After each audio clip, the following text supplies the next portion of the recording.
Boa noite, a graça e a paz de nosso Senhor Jesus Cristo sejam com todos nós, com todos os amados irmãos que estão aqui fielmente participando conosco. Mas hoje nós vamos trabalhar com a essência desse chamado, que é o sermos seguidores. Portanto, eu convido você a abrir sua Bíblia em Lucas capítulo 9. Nós leremos os 7 primeiros versículos, 1 a 6. Depois leremos os versículos 57, a 62. Então, 6 outros versículos finais. Lucas capítulo 9, Evangelho de Lucas, versículos 1 a 6. E em seguida nós estaremos lendo os versículos 57 a 62. Por favor, me acompanhe na leitura do texto e estaremos orando ao Senhor logo em seguida a esta leitura e já de imediato compartilhando com os irmãos esta palavra desafiadora, porque ela é desafiadora. Talvez até propositalmente, não intencionalmente, nós caímos para uma segunda-feira em lugar de domingo. De forma que, inevitavelmente, o nosso público ficou mais seleto. Porque segunda-feira alguém parar para estar ouvindo a palavra depois de ter tido um domingo de culto, de liturgia, é desafiador. Então não é para qualquer um, é para quem tem fome e sede da palavra de Deus, é para quem, de fato, tem interesse real nas coisas do reino. E estes, ou entre estes, está você. E aí eu creio que nós estivemos aqui, ou estaremos aqui, com um grupo seleto, à luz desta palavra, que desejamos que deem continuidade nas 2 ou 3 próximas palestras que teremos a abordar.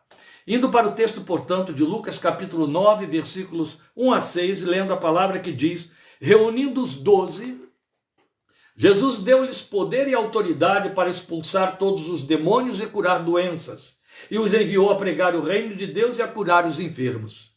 E disse-lhes: não levem nada pelo caminho, nem bordão, nem saco de viagem, nem pão, nem dinheiro, nem túnica extra. Na casa em que vocês entrarem, fiquem ali até partirem. Se não os receberem, sacudam a poeira dos seus pés quando saírem daquela cidade como testemunho contra eles. Então eles saíram e foram pelos povoados, pregando o evangelho e fazendo curas por toda parte. Saltando então ao versículo 57, por favor.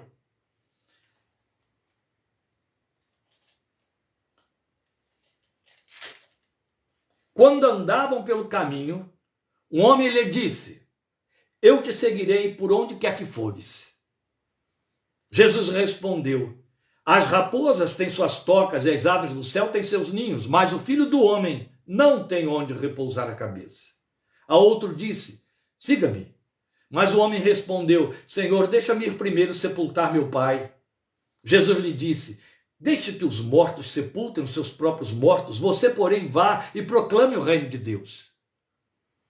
Ainda outro disse: vou seguir-te, Senhor, mas deixa-me primeiro voltar e despedir-me da minha família. Jesus respondeu: ninguém que põe a mão no arado e olha para trás é apto para o reino de Deus. Vamos falar com Deus, meus amados, e em seguida considerar o que temos a desdobrar nestes textos, começando do último lido para o início, o trecho final de 57 a 62, e depois fecharemos com o trecho inicial, dos versículos 1 a 6, que lemos evidentemente na ordem em princípio. Então, falando com Deus neste momento, para depois considerarmos esta palavra, que desvenda para nós a essência dos seguidores do Filho de Deus. Eterno Pai, graças te damos pela palavra, pela liberdade que temos de ter acesso a ela. Graças te damos por saber que ela é o berço, ela é a mesa, ela é o útero da formação da nossa fé. Graças te damos porque nenhuma fé é válida, nenhuma fé é aprovada por ti, nenhuma fé tem consistência, nenhuma fé produz fruto que não seja concorde, que não emane, que não seja fruto e esteja inteiramente de acordo e defensora da palavra revelada e escrita de Deus para nós e manifestada em e através de Cristo Jesus. Nós rogamos que esta palavra seja usada pelo teu Espírito para abrir nossos olhos espirituais, para aguçar a nossa consciência e sensibilidade dos desafios que nos são feitos pelo Evangelho que alcançou a nossa vida. Que ultrapasse, meu Deus, os filtros, os impedimentos, os desvios, as condescendências e as conveniências criadas pelas instituições em teu nome, mas que nem por isso validam ou são expressão de verdade quanto à realidade da palavra que Jesus veio semear neste mundo e em nossas vidas. Senhor, dá-nos a consciência da essência para a qual o Evangelho nos alcançou como pecadores perdidos, mortos em nossos delitos e pecados, e nos alcançou para nos elevar à posição tão sublime de cooperadores de Deus, filhos do reino, filhos do Deus Pai, para sermos seguidores em essência, seguidores em eficiência, seguidores em eficácia de realização do teu reino. Nós te rogamos e pedimos que nos fales de perto por amor de teu santo nome e para o louvor da glória do nome bendito de Cristo Jesus, Senhor. Amém. Amém.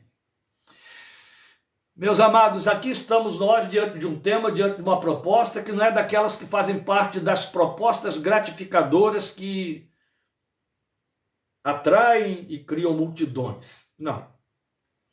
Nós estamos aqui diante de uma proposta de conscientização daquilo que em essência nos torna igreja do Senhor Jesus e não a igreja manifesta, a igreja visível como a temos por aí, mas em essência. Nós estamos diante de uma narrativa que é uma janela para os nossos olhos espirituais quanto à realidade dos ouvintes de Jesus naqueles seus dias na terra. Nós vamos, a partir deste momento histórico, desenvolver então o nosso posicionamento em comparação com eles. Hoje também, então, nós aí neste contexto, e entre os que estão transitando nas igrejas, e sob as influências de muitas formas de pregação do Evangelho. Veja, Lucas reproduz a mesma narrativa de Mateus. Você vai encontrar essa mesma narrativa em Mateus capítulo 8, com um personagem a menos. Mateus trabalha só com 2. Lucas nos acrescenta um terceiro que Mateus dispensou.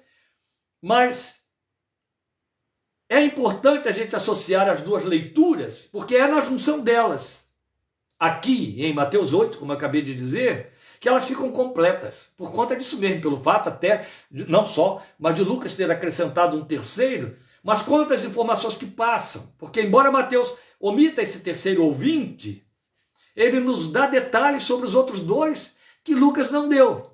Os mesmos 2 que Lucas aborda, Mateus acrescenta detalhes que faltou para nós na leitura de Lucas. Então é importante a gente fazer sempre essas leituras associadas, por isso mesmo que os evangelhos, os 3 primeiros, são chamados de evangelhos sinóticos. Em Mateus nós lemos que o primeiro ouvinte era um escriba, então grave isso, tá bom? O primeiro ouvinte, quem era o primeiro ouvinte? O que está descrito aí no versículo 57, aquele que chega e diz, eu te seguirei por onde quer que fores. E o texto diz que eles estavam andando pelo caminho quando um homem lhe disse isso. Aí Mateus chega e diz assim, esse homem era um escriba, esse homem era um mestre da lei, era um dos mestres ensinadores nas sinagogas, com respeito público, conhecido por sua confissão, religiosidade e influência que exercia. Era um influencer espiritual no meio dos judeus. É só Mateus que nos traz essa informação. E depois ele vai nos dizer também a respeito do segundo ouvinte, dizendo que ele já era um discípulo. Lucas também não nos informa isso, porque Lucas apenas diz aí no versículo 61, ainda outro disse, vou seguir-te, Senhor. Mas Mateus diz para nós, esse outro era um discípulo. Estava ali ouvindo, por isso que estamos enfatizando aqui que os seguidores, eles começam a partir do momento em que são ouvintes, verdade. Tudo começa com o ser ouvinte. Se ninguém ouvir o evangelho, a fé salvadora não nasce nos seus corações. A Bíblia é clara quando diz para nós, em Romanos 10, 17, que a fé vem pelo ouvir e ouvir a pregação de Cristo. Então, o que temos aqui para saber é o fato de que se pretende que ele já fosse um seguidor de Jesus, um discípulo. Mas agora chega e diz, eu vou te seguir. Quer dizer, eu quero ir além de ser apenas um ouvinte. Mas o fato é que os 3 são ouvintes, mesmo na condição de discípulo, como esse segundo. E aí essa narrativa nos abre os olhos para nós entendermos muito do que se passa conosco e com a maioria no tocante à resposta que damos ao evangelho que nos alcançou. Porque é uma pergunta que cabe a você fazer e que eu fiz ao texto, fiz a mim mesmo. Porque Mateus e Lucas registram para nós esse momento no início da caminhada de Jesus. Esta é a primeira narrativa, é o momento em que se faz a primeira narrativa de Jesus enviar 12 para pregar o reino sem a companhia dele. Os manda sozinhos. Então eles já tinham feito uma caminhada que Jesus achou suficiente para que eles fossem agora pôr em exercício aquilo que tinham aprendido. É muito significativo isso. Porque já tinha havido um tempo suficiente, não grande demais, para que Jesus entendesse: o que vocês têm já basta para que cumpram a missão pela qual eu os chamei. Logo em seguida, e Lucas é que põe nesta ordem, e isso inicia o capítulo 10 do seu evangelho, Jesus envia 72. Então primeiro ele manda 12, e depois ele manda 72 com a mesma missão.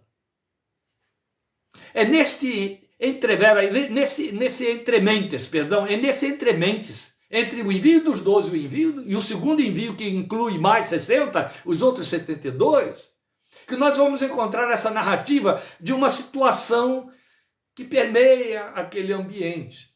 Os 12 foram, os 12 voltaram muito empolgados, mas Jesus continua fazendo o seu ensino, e entre os que não foram enviados, lá está um grupo de ouvintes. E é na reação desse grupo de ouvintes que nós precisamos avaliar a resposta que damos ao evangelho que nos alcançou. Então é bastante entendermos que estes relatos estão aqui, como tudo mais, para o nosso ensino. Como tudo mais que você tem no evangelho do Senhor. Logo, o que há a aprender aqui? Veja, repetindo um pouco o que eu já havia dito, entre os seguidores de Jesus, todos são ouvintes. Eu e você, eu acabei de citar aqui Romanos 10, 17. A fé vem pelo ouvir. Todos nós somos ouvintes. As respostas que damos ao que ouvimos nos trazem a radiografia do nível de fé que nós revelamos como cristãos e seguidores do Senhor. Eu não vou explorar esses detalhes quanto ao fato de resposta que damos. Eu vou deixar que você próprio, à medida que vamos abordando estes argumentos, faça a sua avaliação. Porque o propósito aqui não é nós julgarmos A ou B, é nós nos autoavaliarmos. Mas é fato que, cumprindo a palavra de Ezequiel, existe diferença entre ovelhas e ovelhas. E há aqueles que entendem: mas eu sou ovelha chamada nesse sentido.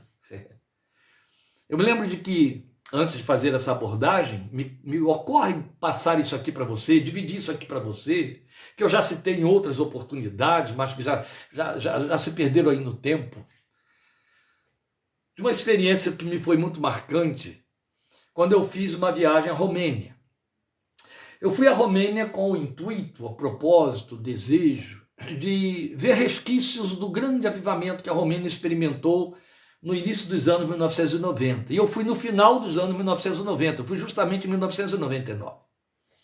E aí tive a bênção de conhecer um dos mártires cristãos contemporâneos, que foi martirizado, mas ali estava vivo e ainda com defeitos físicos decorrentes, por conta da sua fé e às mãos do regime comunista, persecutório de Ceausescu. E aí eu ouvi aquele homem de 86 anos, fiquei impactado, aquilo mexeu muito comigo.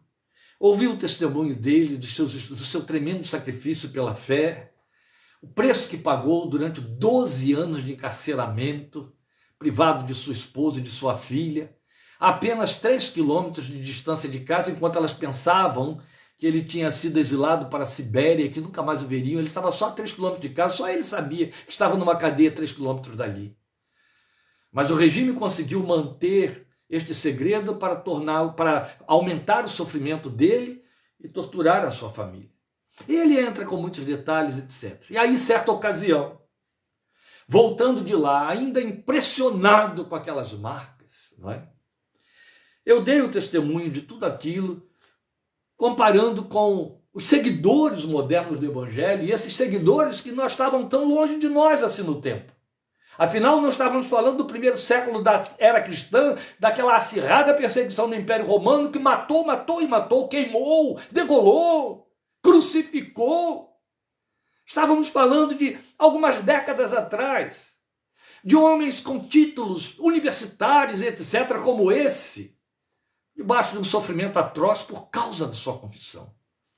E eu ainda estava muito impressionado. Eu lembro que quando eu saí da casa dele, fui para o hotel onde eu estava hospedado, eu me ajoelhei em oração e eu disse: Deus meu, eu não me sinto uma ovelha neste momento diante de ti, eu me sinto uma pulga, inútil e insignificante comparativamente.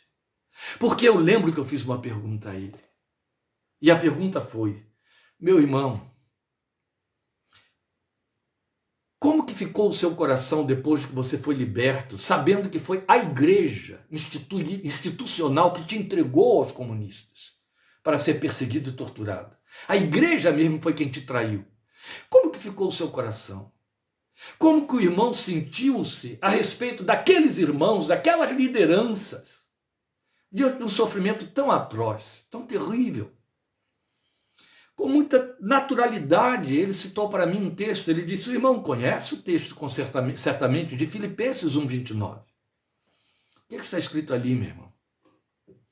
Ali está escrito que a vocês foi dado o privilégio, Paulo falando aos filipenses, de não somente crer em Cristo, mas também de sofrer por ele.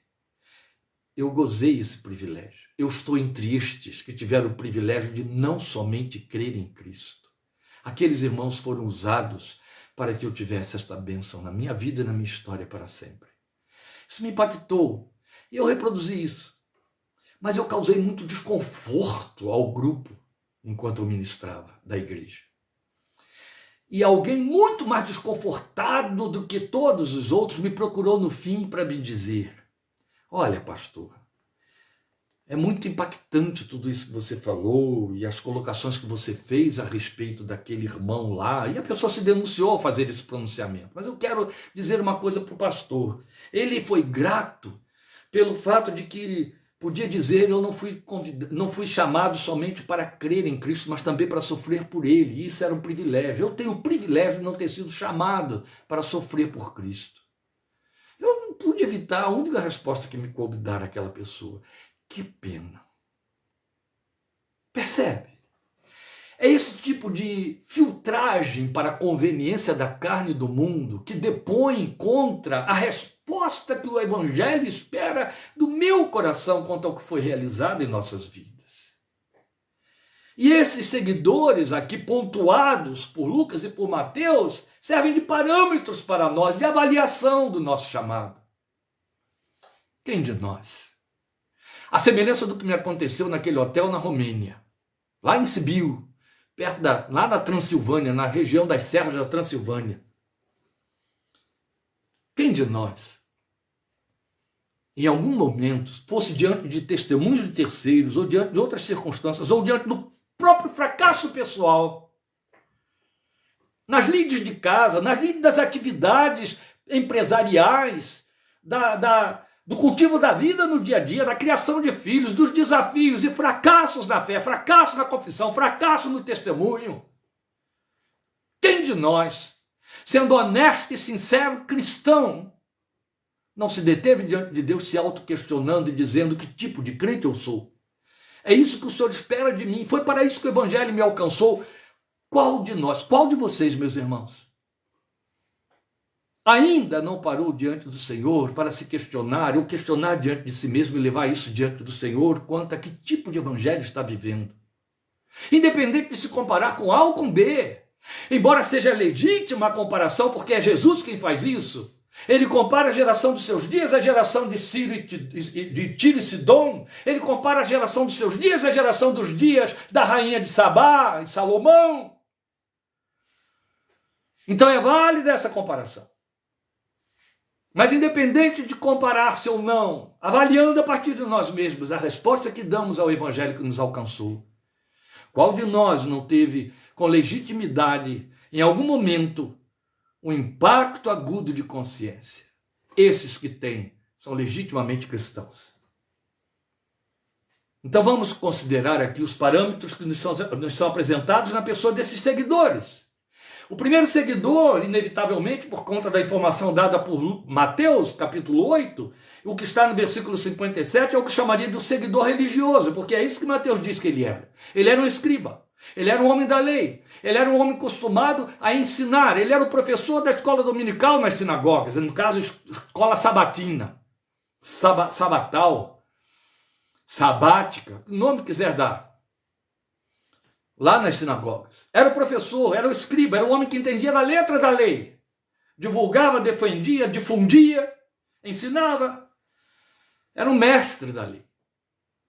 Foi ele o que deu essa resposta: Senhor, eu te seguirei por onde quer que fores. Ele estava entusiasmado pela sabedoria, pelas palavras de sabedoria do mestre.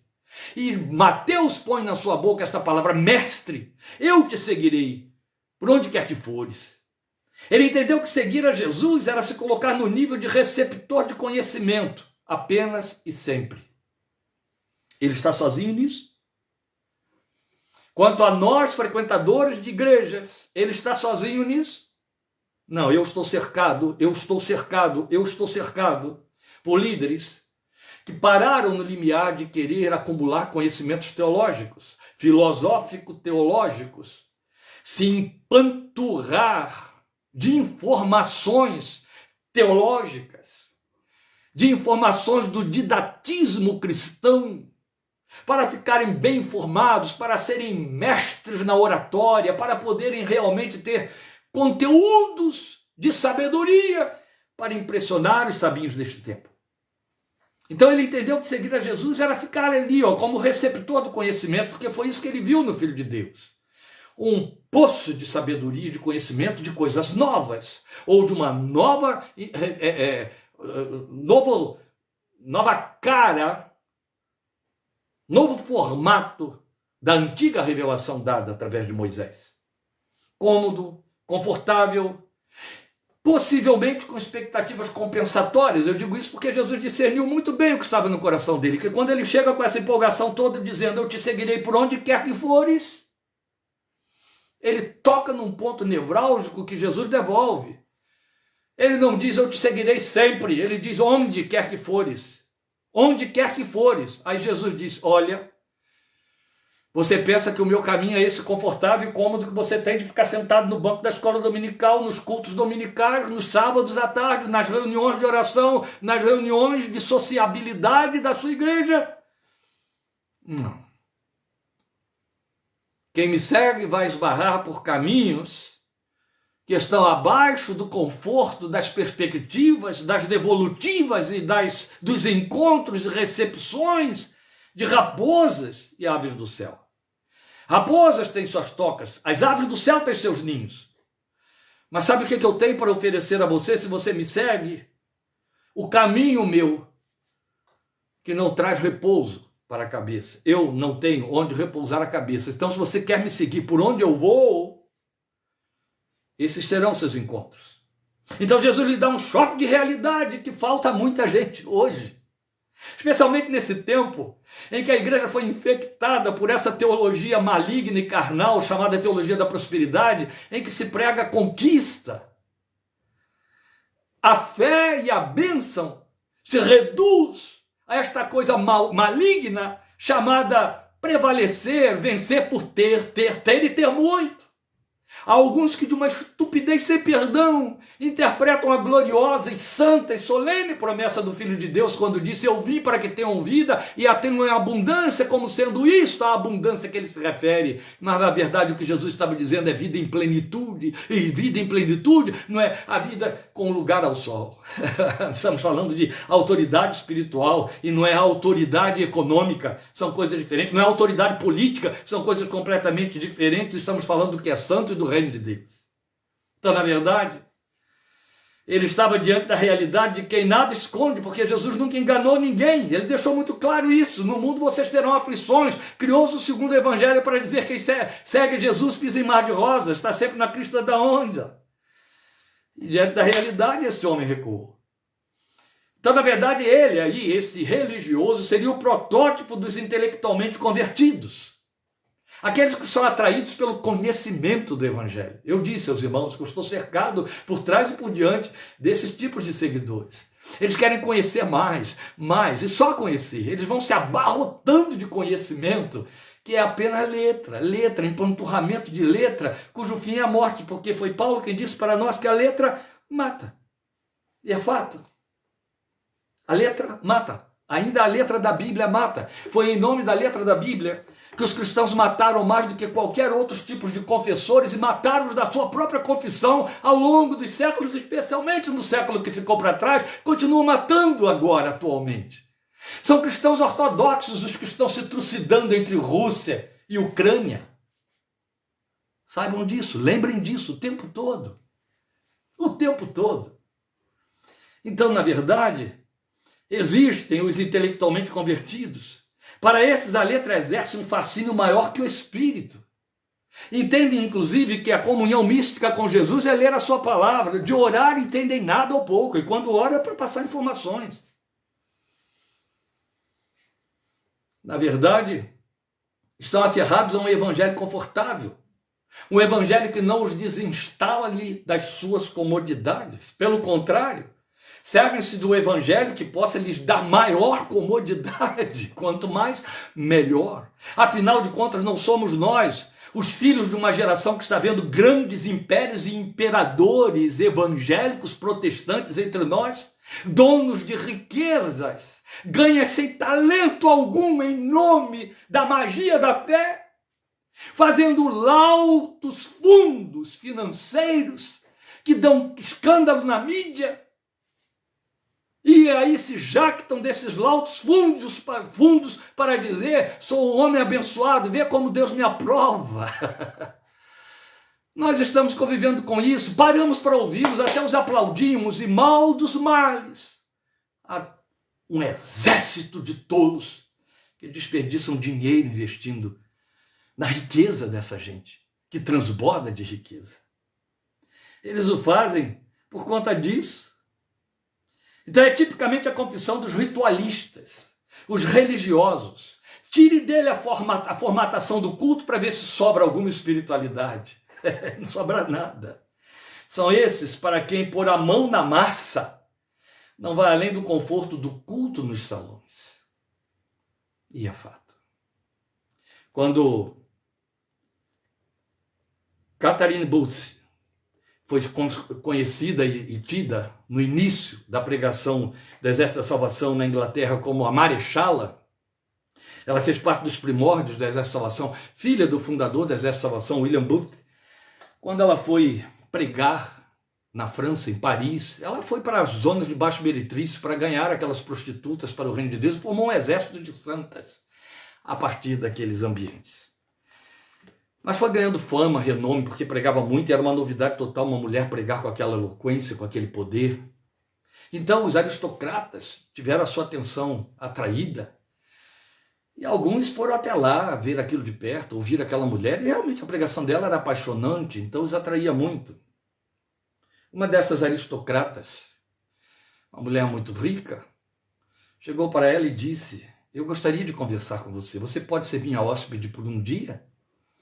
Tomaremos um chá, conversaremos na minha sala de estar, você poderá pousar na minha casa, mas me dê um dia do seu tempo. Ela prontamente foi. Ela tinha assistido o culto dela lá, naquele salão improvisado, com aquelas mulheres vestidas com aqueles uniformezinhos ridículos e tal, mas cheias de fidelidade, de simplicidade. E aí, em dado momento, ela chamou a Marechala e a levou para um salão que era uma capela dentro da sua mansão, requintada, com estatuetas, todas pontuadas ali de ouro, pontilhadas de ouro e tal. E lá estava a imagem de um Cristo na cruz. Cara, uma peça rara, peça de arte. Ela chegou e disse: é aqui que eu o adoro. É aqui que eu contemplo a glória dele e eu o adoro. Ela pegou e disse: e você vê nisso um mérito que ele está aprovando e honrando porque você fez uma capela dentro da sua casa? Ela olhou e disse: não. Ela falou, olha, você sabe muito bem onde você esteve ontem, vendo a gente adorar e a maneira como a gente adora. Eu queria que você avaliasse onde reside a adoração. Ela é feita com esse Fausto? Ela é feita sem insumo algum, sem conforto algum. Ele não nos está pedindo sacrifício. Mas uma coisa é você adorar com todo o seu conforto. Outra coisa é você adorar um Cristo que não está coberto de glória, mas está manchado de sangue. Isso faz toda a diferença. O seguidor religioso é muito fácil. O seguidor religioso, ele se acomoda a uma forma de cristianismo que se chama o culto que eu aciono. Eu escolho na minha agenda o dia e a hora.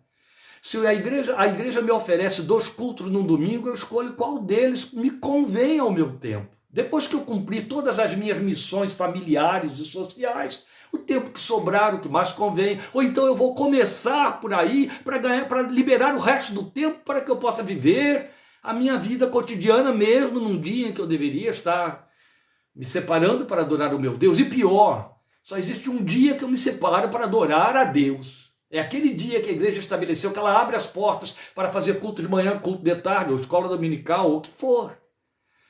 E aí ela me induz a entender que eu sou uma seguidora porque eu cumpro o ritual que ela está estabelecendo ali. Santa Ceia, o batismo, leitura, cântico, canto coral, canto com um grupo e outro. Não estou dizendo que estas coisas não têm valor, mas estou chamando a sua atenção para o fato de nós darmos a ela o valor que não lhes cabe, substitutivo de um evangelho que tem compromisso a seguir aquele que não tem onde repousar a sua cabeça. Será que de fato nós fazemos diferença com esse seguidor religioso? Esse seguidor que quer se locupletar de conhecimento da letra teológica, da letra da Bíblia, de pregações e ensinos, e não faz nada com o que recebe.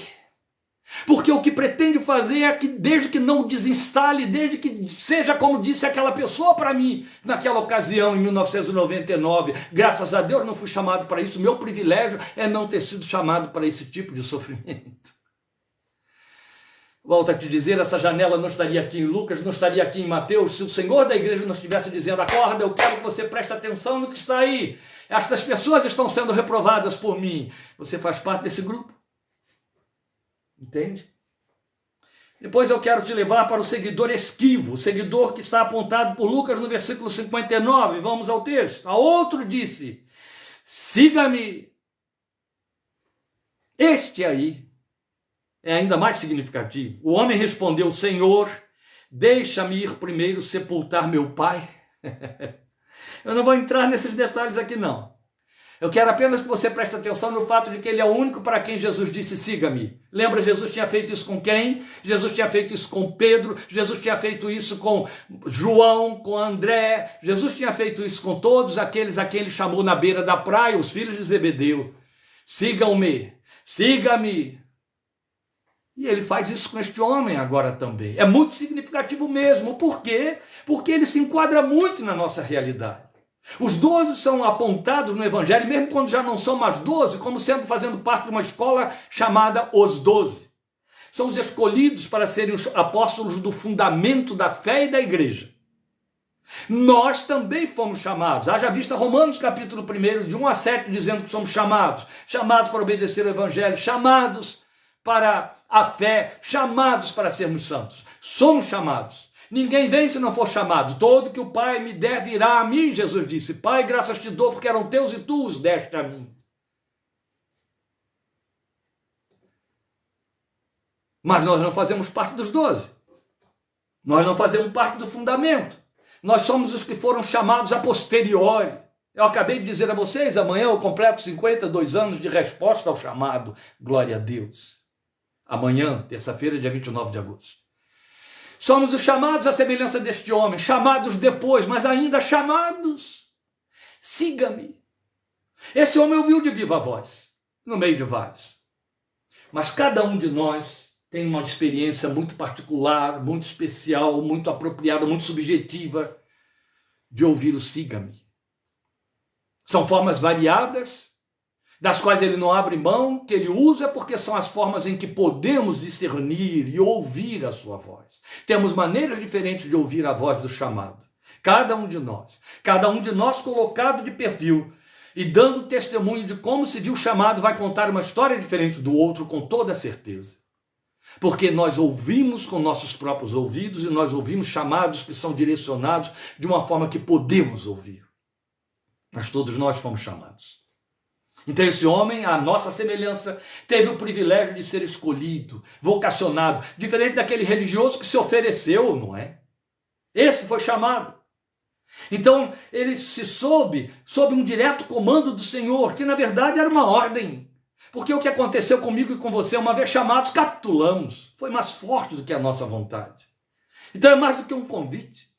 Embora, infelizmente, a gente sempre coloque o chamado como um convite, nos baseando aí em Mateus 11, 28 a 30. Venham a mim todos vocês que estão cansados, sobrecarregados. Aí a gente diz, Jesus convidou, mas o convite dele é uma ordem. O convite dele é um chamado.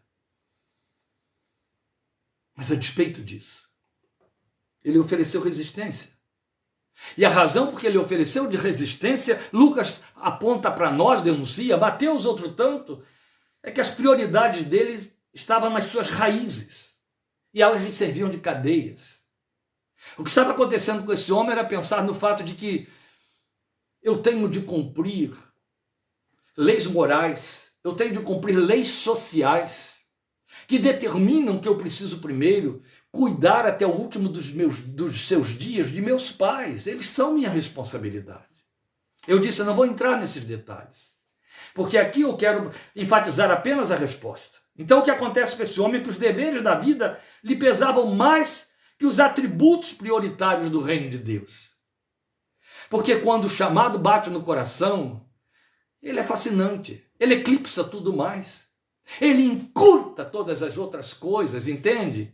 Ele faz com que elas saiam do contexto de concorrência, se tornam o concurso. A verdade é que o chamado que o Senhor nos faz silencia os outros chamamentos, silencia as outras vozes. A história cristã está pontilhada de exemplos nobres disso. Vidas que, preparadas para cumprir uma missão social de alto gabarito, que afinal de contas se entupiram de títulos honradamente conquistados, receberam de Deus um chamado para irem funcionar em lugar onde nenhum desses títulos valia nada. Eu me lembro muito bem, quando dava aula no Betel Brasileiro, em São Paulo, de ter ouvido uma missionária que estava voltando da Cisjordânia, onde ela servia como missionária, e tinha uma atividade profissional paralela, até para poder se manter lá sem levantar suspeita do regime que era totalmente anticristão, anti os cristãos. E ela era uma enfermeira diplomada, uma enfermeira de classe no Brasil, fez a sua faculdade de enfermagem, pagou todos os compromissos de estágio, de aprimoramento, de treinamento e trabalhou profissionalmente aqui, mas de repente veio o chamado. E o chamado foi muito radical. E então, aí eu estou falando de missões, ao atender o chamado, ela se viu enviada pelo Espírito de Deus para a Cisjordânia. Ao tentar se colocar profissionalmente, ela pensa, o que é que eu tenho a oferecer? Bem, eu fui treinada como enfermeira. Eu aprendi teórica e praticamente a ser enfermeira. Enfermeira padrão chamamos aqui no interior de São Paulo. E então, ela apresenta suas credenciais. Ela se candidata a um emprego no hospital do governo, tudo lá era do governo, e apresenta suas credenciais, seus diplomas, sua formação, suas credenciais, suas referências, eu quis dizer. E aí eles a empregam. E escrevem lá a sua função e categoria profissional dentro daquele país. Babá. Não estou desmerecendo babysitters. Não estou desmerecendo quem faz o trabalho de babá. Eu estou apenas querendo mostrar a você aquilo que até aqui entre nós é um deslocamento completo de atividades e de posicionamento. Uma coisa é ser babá, que não precisa de uma faculdade, não precisa de um treinamento, não precisa trabalhar num hospital. Pega uma babá e manda ela ir lá, passar uma sonda, ela fazer um processo invasivo no corpo de um enfermo.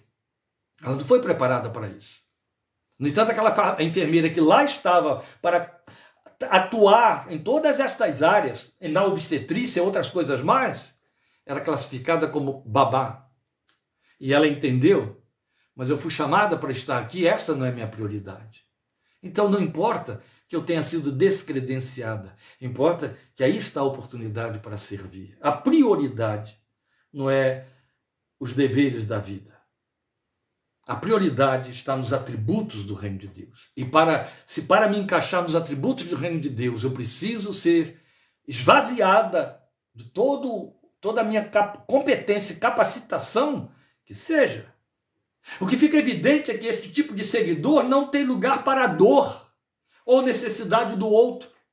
Ele está tão voltado para as necessidades dos que estão no seu entorno. E isso aqui é o que pega num laço a grande maioria de nós, que ele não tem afetividade, abertura para o outro. Tudo aquilo com que o Evangelho nos alcança. O Evangelho nos alcança a favor do outro. Mas quantos estão condicionados à ideia de que agora, porque é cristão, ele tem que se ocupar prioritariamente dos seus familiares, se ocupar prioritariamente do seu cônjuge, dos seus filhos. É só em função de que ora, é só em função do que vai à igreja, é só em função do que pensa o reino de Deus, exercita a fé. Isso tudo está incluído, mas não é prioridade. Não há, na mesma medida, empatia ou sensibilidade para com o sofrimento alheio, aquilo que acontece debaixo de outro telhado, que não tem seu sobrenome, seus laços consanguíneos. O coração está engessado, o coração precisa do deixa primeiro que eu faça, deixa primeiro que eu faça. Deixa primeiro que eu faça, deixa-me ir primeiro.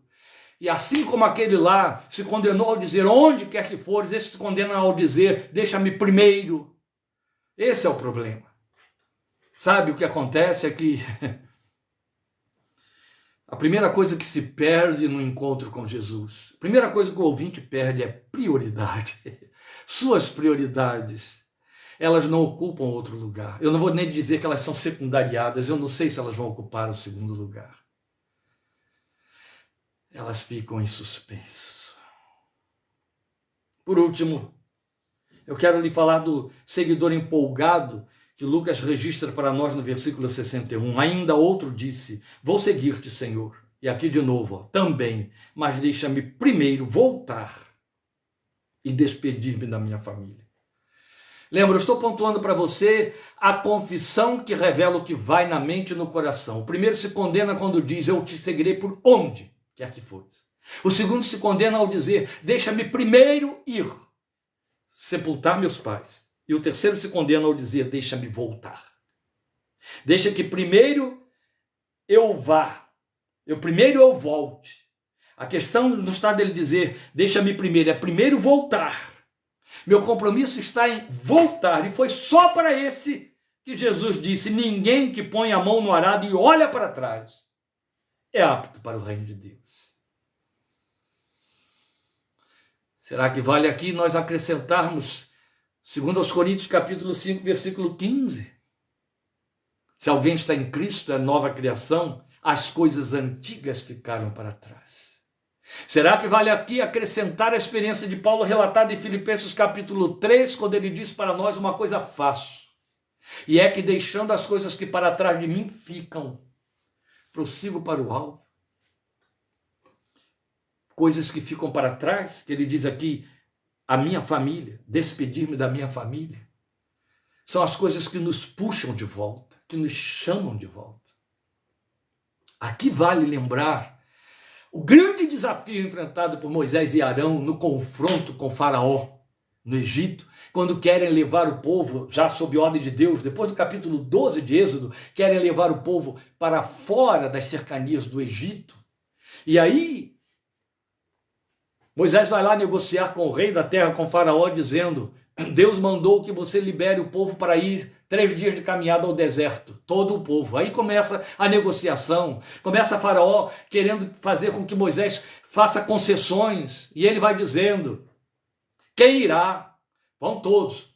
Pode levar todos os homens, mas deixa aqui os homens, as crianças, deixa aqui as mulheres, as crianças e os velhos. Em outra palavra, o que ele estava dizendo é: podem ir, que todos os homens voltam, mas deixem o coração aqui. Porque se o coração ficar e sob a minha guarda, eu trago vocês de volta. O coração vai chamar mais de perto, mais depressa, e vocês vão voltar. Moisés não negocia, Moisés diz: terão que ir todos, não abre mão de jeito nenhum, você conhece a história. Basta ir lendo lá Êxodo a partir do capítulo 14. Quem é esse que está aqui? Era somente passional, levado a responder sob o impulso de suas emoções com arroubos de piedade. A gente vê muito disso, especialmente em cultos de avivamento programado, ou aqueles cultos em que as pessoas sucumbem a apelos emocionais intensos. Quem quer ir? Quem quer ir? O seguidor passional só ouve quando suas emoções são espicaçadas. Aí ele se agita, ele pula na frente, ele se debulha em lágrimas. Ainda assim, a sua resposta continua atrelada ao seu mundo de afetos pessoais. O coração está lá atrás, o coração não vem junto.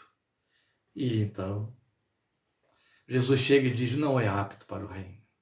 Se você pretende seguir trilhando e olhando para trás, não é apto para o reino. É como quem tenta levar o arado olhando para trás e não seguindo a linha de frente. Vai fazer zigue-zague, vai destruir toda a sementeira, vai torná-la inútil, infrutífera, improdutiva ou inviável para a colheita. Então foi a este que Jesus pontuou quanto ao não olhar para trás. Porque seguir Jesus, meus amados, é a ruptura inevitável com os que insistem em reter-nos para si mesmos e a seu favor, quaisquer que sejam seus argumentos e razões.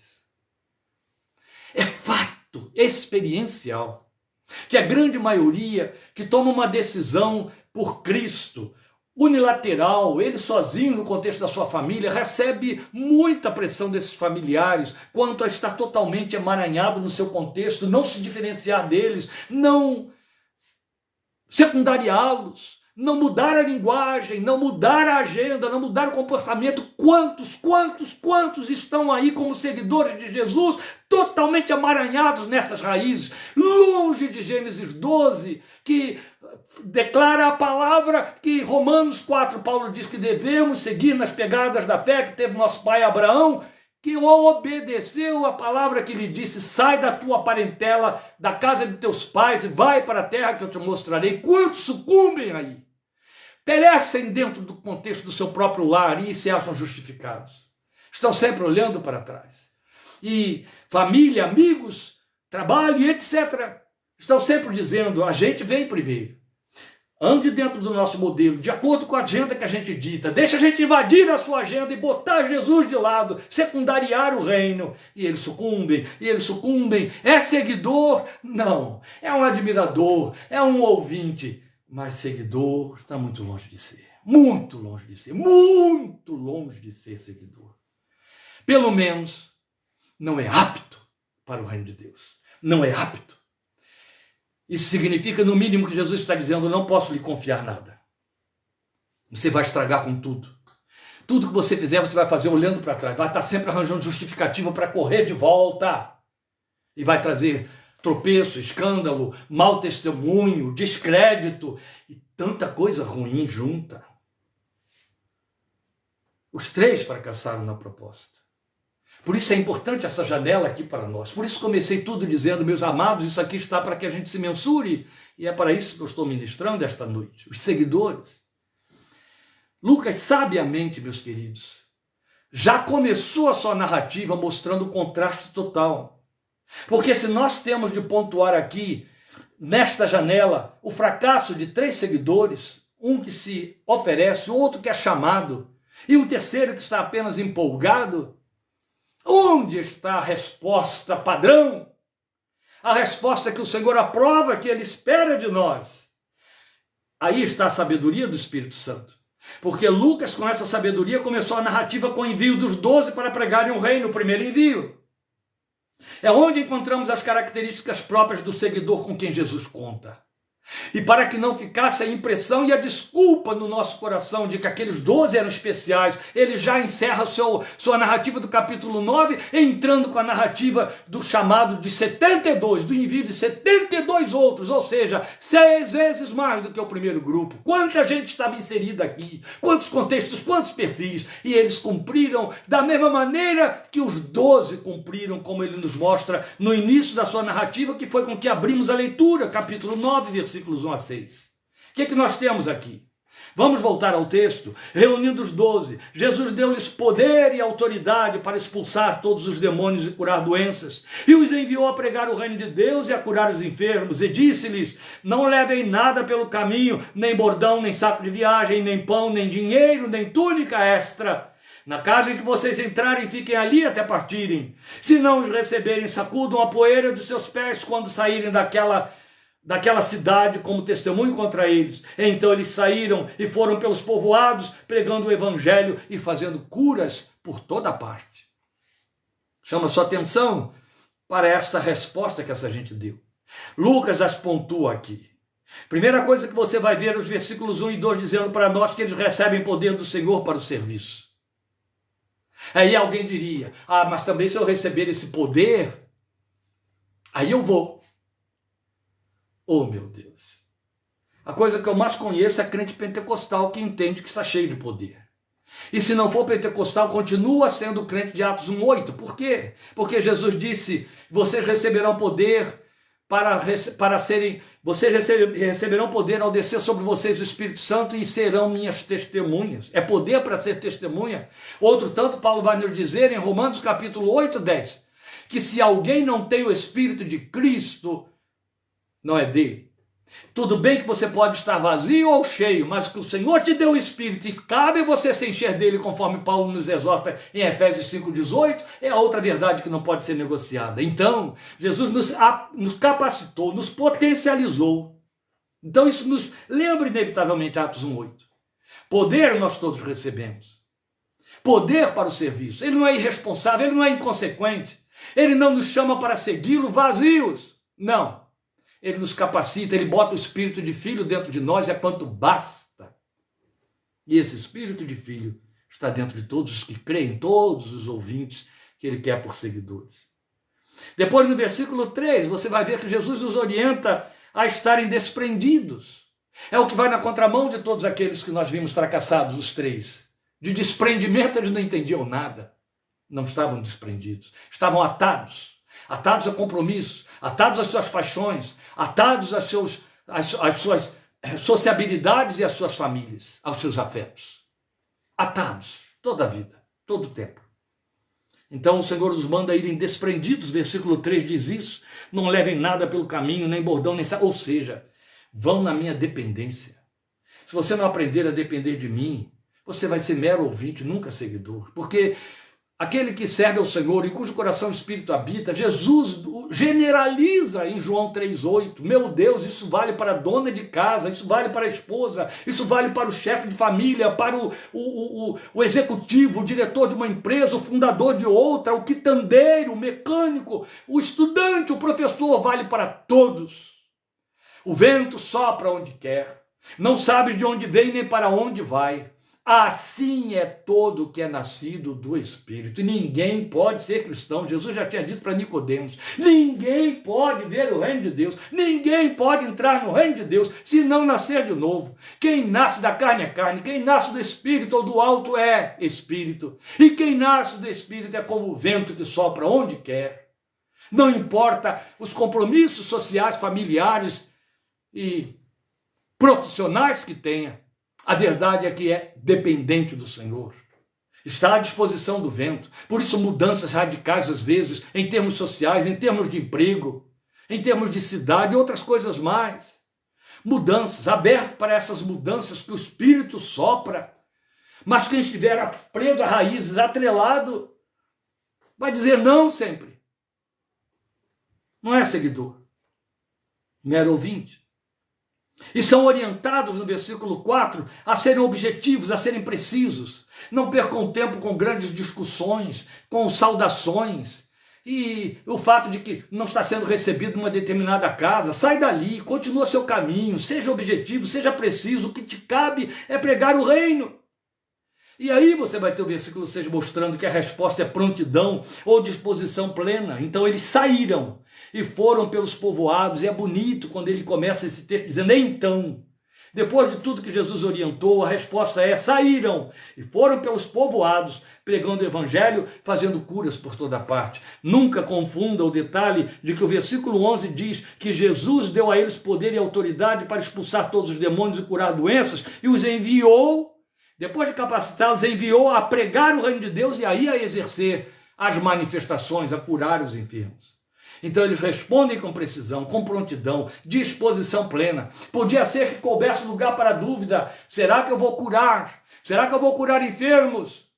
Mas não podia caber lugar para uma dúvida, me foi dado pregar o reino de Deus. Se couber lá dentro curar enfermos, amém, eu já estou potencializado para isso.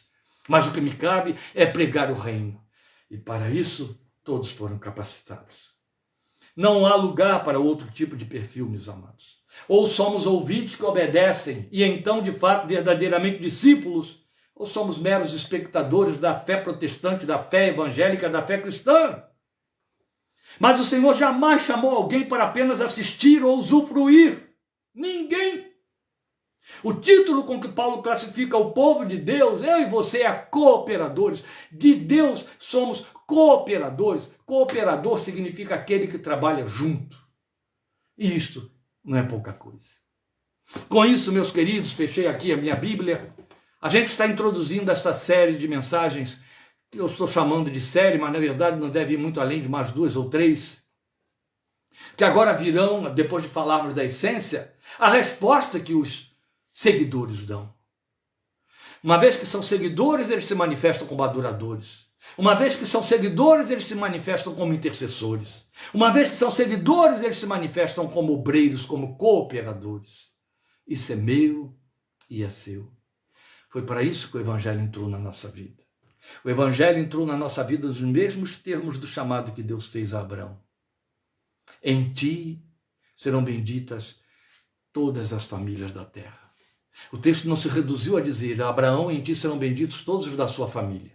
Mas sim, em ti serão benditas todas as famílias da terra. Esse é o desafio. Ver menos do que isso é brincar com coisa séria demais. Ver menos do que isso tem que nos trazer desconforto, não pequeno, muito desconforto. O Evangelho foi feito para que você transfira, revele o Cristo que está em você em palavras e em obras. Esta é a razão porque o número dos que nos ouvem é muito pouco, é muito pequeno, mas pelo menos é confiável. Deus te abençoe, te fortaleça e te guarde. O Senhor te abençoe e te guarde. O Senhor faça resplandecer o seu rosto sobre você. O Senhor sobre você levanta o seu rosto e lhe dê paz. E assim, em nome de Jesus, estejamos juntos domingo que vem, 17h30. Obrigado por sua fidelidade e companhia em atender ao nosso convite e estar disponível nesta noite de segunda-feira. Deus te abençoe, alegre-se comigo nele, pelos meus 52 anos de entrega ao Senhor Jesus. Dou glória ao seu nome, porque o Evangelho entrou de forma radical na minha vida e não deixou nada de fora nem para ninguém. Aleluia! Só que eu não sou exceção, nem tenho de ser exceção, e nem sou o principal ou algum exemplo. Eu sou apenas mais um.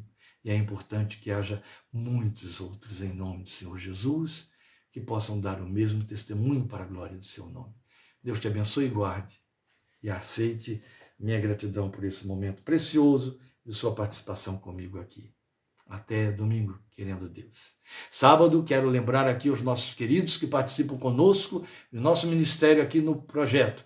Sábado, nosso culto presencial com celebração da mesa memorial do Senhor. Amém? Não esqueçamos, 18 horas, sábado que vem, dia 2, todos juntos, em nome de Jesus. Grande abraço para os queridos. Amém.